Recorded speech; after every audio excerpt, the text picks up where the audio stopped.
ज़रा सोचिए कि एक सुबह आप सो के उठे हैं और आपको दिखना ही कम हो जाए, आपकी स्किन का कलर ग्रीन हो जाता है।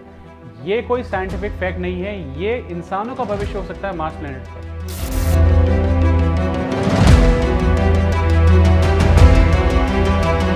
आप लोग भी सोच रहे होंगे कि हम भला इंसान मार्स प्लेनेट पर जाएंगे क्यों। इसका जवाब बहुत ही सिंपल सा है, वो है सर्वाइवल।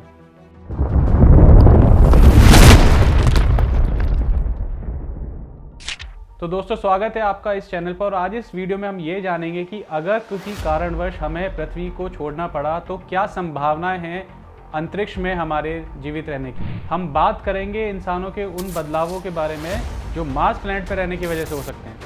चौंका देने वाली बात यह है कि हमारे पृथ्वी पर जितने भी रिसोर्सेज हैं वो बहुत लिमिटेड हैं और वो बहुत तेज़ी से ख़त्म हो रहे हैं। और जिस स्पीड से ये रिसोर्सेज ख़त्म हो रहे हैं, ऐसे में 2030 तक हमें 2 पृथ्वी की ज़रूरत पड़ सकती है। यूनाइटेड नेशंस के हिसाब से 2050 तक हमारे पृथ्वी पर टोटल पॉपुलेशन 9.7 बिलियन हो चुकी है, जो कि 900 करोड़ के बराबर है। और इन 900 करोड़ के हिसाब से जो पृथ्वी पर जितने भी लिमिटेड रिसोर्सेज हैं वो बहुत ही कम हैं। इतनी बड़ी आबादी के लिए इतने लिमिटेड रिसोर्सेज के साथ सर्वाइव करना मुश्किल ही होना है।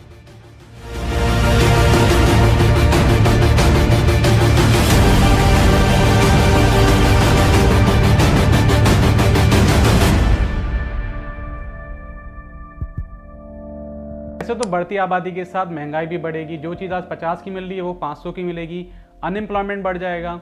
लेकिन इसके साथ साथ होगा क्या कि अर्थ के ऊपर, पृथ्वी पर क्लाइमेटिक कंडीशंस बहुत ज़्यादा चेंज होंगी और शायद वो इंसानों के सर्वाइव करने के लिए सूटेबल नहीं होंगी। और जिस तरह पृथ्वी का क्लाइमेट बदल रहा है, जैसे कि high temperature, extreme weather events या अर्थक्वेक, ये सब इंडिकेशंस हैं कि आगे चल के कुछ भयानक हो सकता है। और इसी वजह से देश दुनिया के वैज्ञानिक एक विकल्प ढूंढ रहे हैं जहां पे इंसान सर्वाइव कर सकें। सर्वाइवल की खोज में दुनिया भर के वैज्ञानिकों को एक ऑप्शन मिलता है, प्लेनेट मार्स।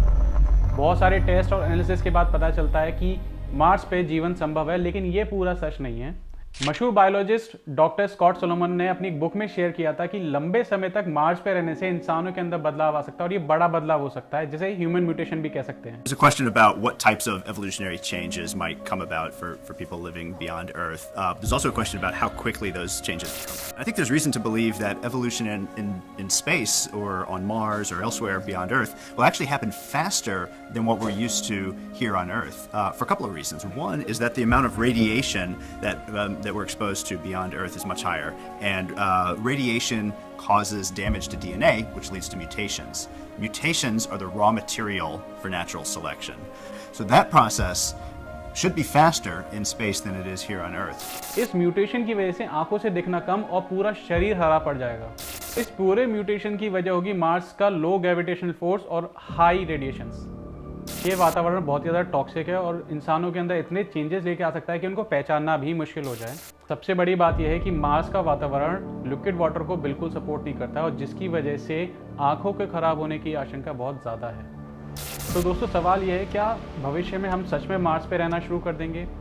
और अगर ऐसा है तो ये बहुत ही एक्साइटिंग है और साथ के साथ घबरा देने वाला है। मार्स पे रहने का आइडिया एक्साइटिंग हो सकता है, लेकिन जितने भी रिस्क और चैलेंजेस हैं उनको ध्यान में रखकर।